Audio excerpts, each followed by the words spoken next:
Hello, hello Kachabi. Happy Monday sa atin. Ayan, may ulam man ngayon si Kachabi kasi ilang araw na kami nag-uulam ng dilata. Ayan, nagpapakulo tayo papakulo tayo sa butane ng liempo. Wala akong maibang sahog. Yung kapitbahay naming palagi nagbibigay ng gulay. Ayan, hinaluan ko na lang siya ng sitaw. Kasi ang dami, meron pa ako dun sa rep. Ilang araw na akong kain ng gulay. Yun yung mga kamag-anak ko, hindi ko na rin mabigyan dahil sawa na rin sila. May nagbibigay din sa kanila ng gulay dun sa kapitbahay din nilang nagtatanim din ng gulay. So, ayan, palalambutan lang natin yan para may ulam tayo mamayang tanghali. Good morning, good morning.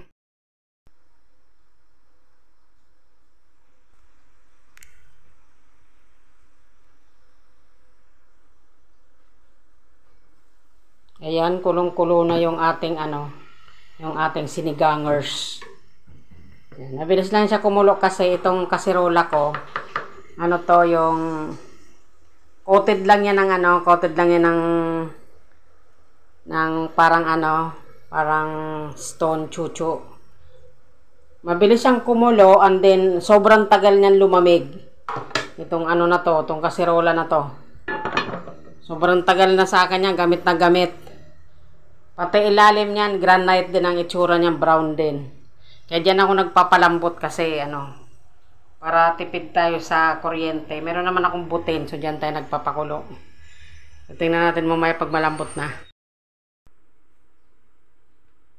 Ayan, malambot na yung natin. Malambot na yung baboy natin. Nilagay na natin ang Knorr sinigang. At saka nilagyan natin ng Knorr cube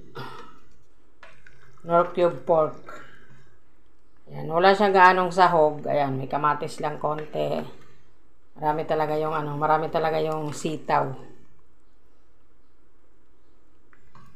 Malapit nang mahango yan. Ang apoy medyo mahina lang.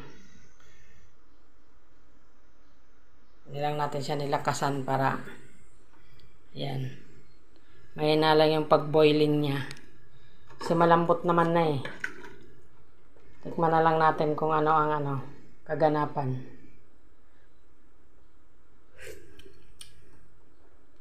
Ayun, may konting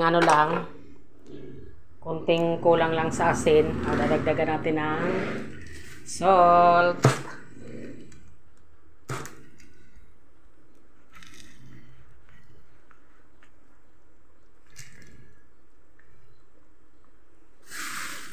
May salt pala ako dito sa aking plastic na mabuksan yung garapon eh.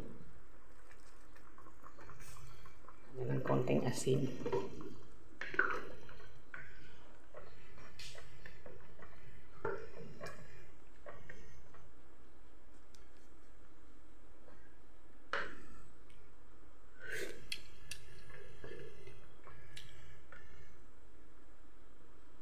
Matabang pa.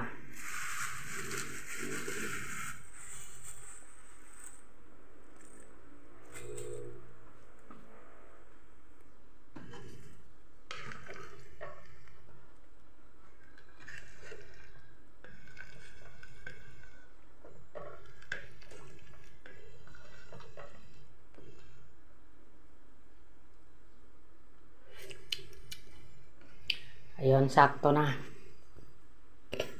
Ayun lang mga kachabi, hahanguin ko na yan, luto na.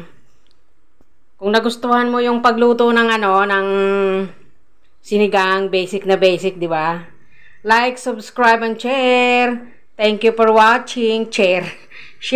Thank you for watching. Ayun lang. Good morning, good morning.